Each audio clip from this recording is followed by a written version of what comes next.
Hey guys, Dirtix here. This is the Ultimate Vault Hunter Rank 5, the hardest content in the game, and this is also the strongest build in the game. You're able to easily solo it with almost no gear investment.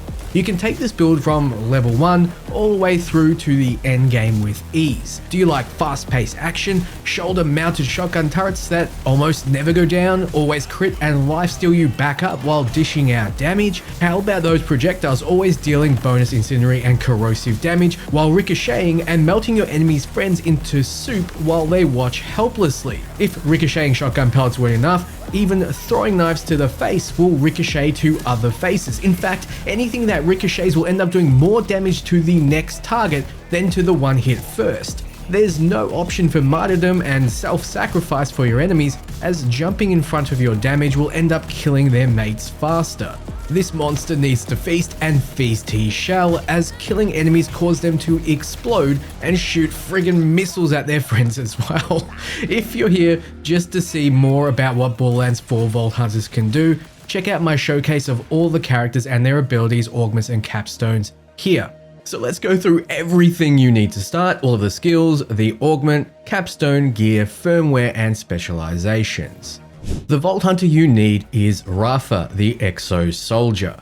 Rafa has the unique trait Overdrive. When he activates an action skill, he gets plus 10% damage and plus 25% movement speed while the action skill is active and for 12 seconds after it ends. This is good because we plan on having the Peacebreaker cannons up and carving through your enemies a majority of the time. By pressing the action skill button, you can activate the cannons. They'll start auto-targeting and firing on enemies in front of Rafa for 18 seconds. The majority of our damage will be coming from these cannons, and you'll see why soon. Once the duration is up, there is a 40-second cooldown. Just like my wife, we won't be accepting a short 18-second duration if we need such a long cooldown. No, we want to extend this duration. The first skill to help with that is Juerga. I hope that's the right pronunciation. For 5 points, whenever Rafa critically hits an enemy, 15% action skill duration is restored.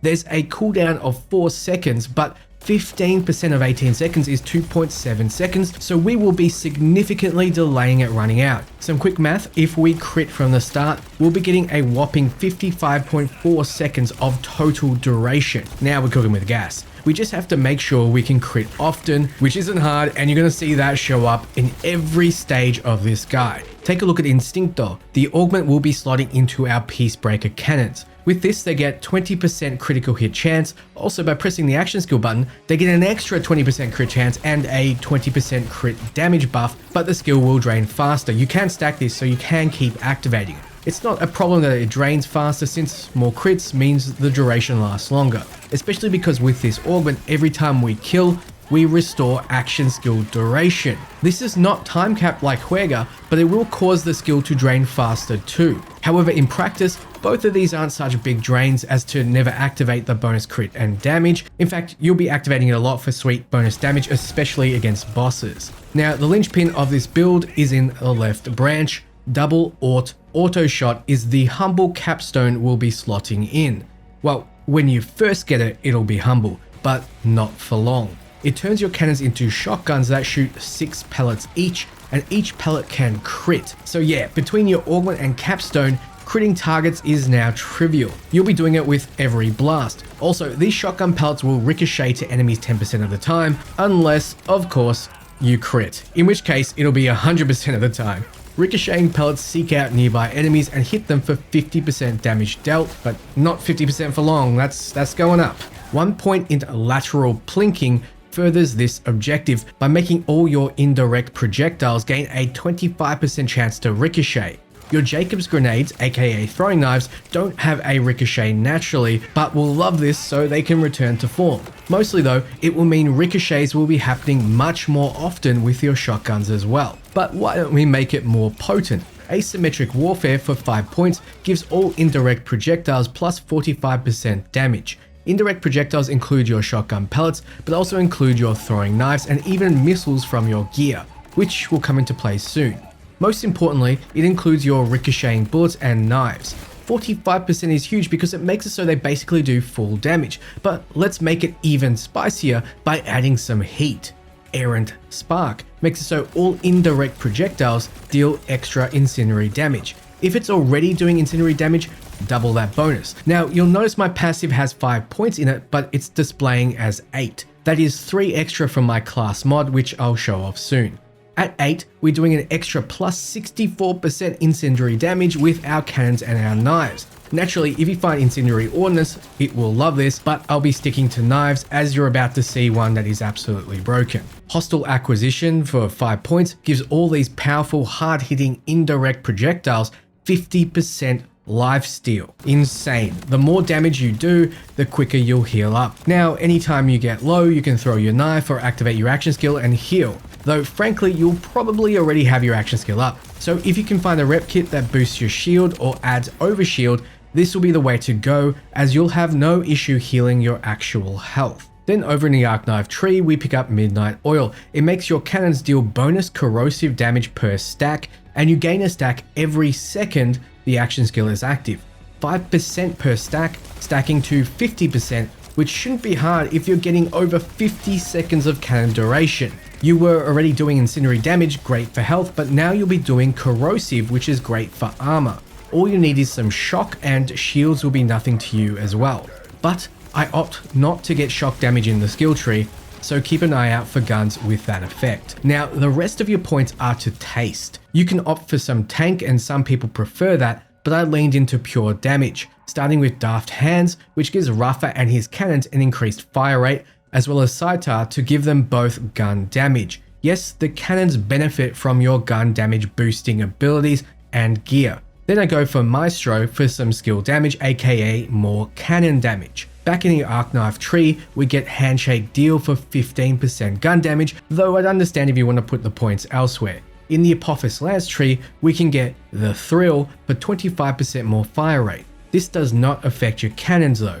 Now, that's everything we need in the skill tree. While leveling, it's fairly simple. Make your way down to the capstone ASAP, picking up extra skills in the left branch first, then Midnight Oil last, with the rest of the points in the skills you see fit. Now, gear-wise, you'll want to be keeping an eye out for gun damage, like you see on this enhancement. Just because something is legendary doesn't mean it's good for you, like this legendary enhancement. We aren't currently using a Ripper gun, and it gives no gun damage for our cannons.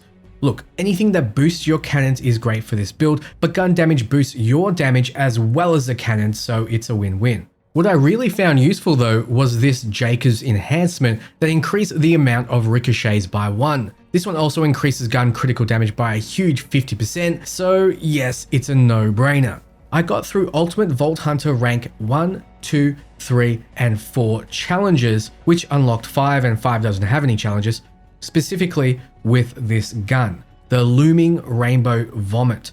Within the first week of release, you can get it guaranteed by playing the weekly wildcard mission. Mine isn't even level 50, but look, it does shock damage. It also ricochets, which gets the super indirect damage bonuses that we have in the skill tree, which means your ricochet shots will actually do more damage than your direct ones when you consider the Air and Spark and asymmetrical warfare boosts. Also, these ricochets will heal you thanks to hostile acquisition, so yes, Jacob's legendaries are typically excellent for this build. But while you're leveling, any Jacob's weapon will do. Another one I really liked was this Jacob's sniper rifle. Now, if you want that shock damage to take down shields fast, my solution is the Plasma Coil, which can switch between shock and radiation, but it does some crazy damage if you don't mind the slow projectile speeds. These projectile speeds can be offset with firmware, which I'll talk about soon. Now, the ordnance we want to use is anything that applies amped, as it will give us plus 15% of all damage to the target we use it on.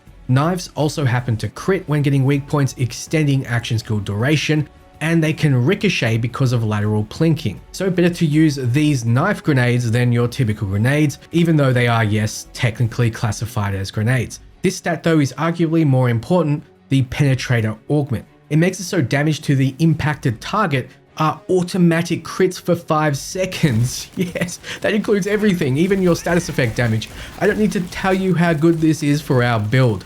Finding the Penetrator Augment on a knife is like striking gold. It will tie the build together, and throwing out knives between shooting will become second nature to you because of all the benefits.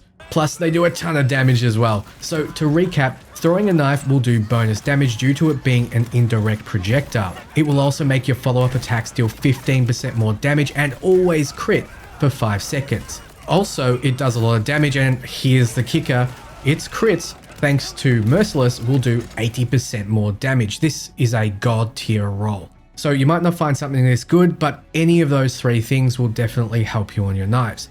Like I mentioned before, get a rep kit that heals your shield or gives you overshield, as healing health won't be a problem to you. Or you can get a rep kit like this, giving 30% more movement speed and fire rate, so you can use your rep kit as a DPS boost. For a class mod, you want something better than this, but it's a good example of the skills that you'll be looking for. Red tree in the left branch. If this had better rolls on it, it would be perfect. Pistol damage is useless for me, and same with splash. Look for anything that helps your cannons. I would have even taken shotgun damage. Now, the shield I opted for is an armor shield. Armor regenerates under enemy fire, and we need that since we'll be healing health too by being aggressive rather than hiding away and letting our energy shield recharge. With armor, you don't need to hide away. I like this legendary as well because when we kill, we spawn missiles that home in on enemies, dealing huge damage. These missiles are, you guessed it, indirect projectiles, so yes, they get boosted by huge amounts and heal us. You'll hear the pop of things dying off screen, not realizing how much work these are doing. A good roll on this legendary is getting Missile Swarm, which makes it so you shoot missiles as well when each armor segment breaks, significantly adding to our indirect projectile damage. When it comes to firmware, the set bonuses you can move around once you finish the game, I like high caliber, as getting 3 in this firmware will make bullets pierce enemies, which can get nutty with this build, as well as giving gun damage and projectile speed, which is good with the legendary that I mentioned before. Overall though, firmware is really up to your taste, as long as it boosts your game plan. Now finally, specializations. There are a few you want, and I recommend checking out my specialization guide for more. However, if you absolutely can't decide, I recommend rushing down the Daredevil line so you can pick up a Honed Mind. It gives your action skills 5% chance to crit, but most importantly, plus 50% critical damage. Critical damage scales very well in this game, so it's a lot more effective than it seems. Also, the passive skill, I Am Gun, gives your action skill a further 50% benefit from gun damage. This seems to stack with testing. Overkill in the Killer Tree is also good for AoE, but once you get all the passive skills that are useful to you, you'll want to dump your specialization points in the Brute Tree for gun damage or the Killer Tree for crit damage, mixing between the two because each point invested has diminishing returns.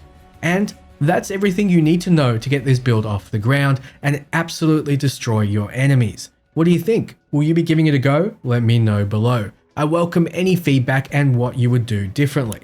Thanks so much for watching, guys. For everything Borderlands, you're in the right place. Ciao, friends.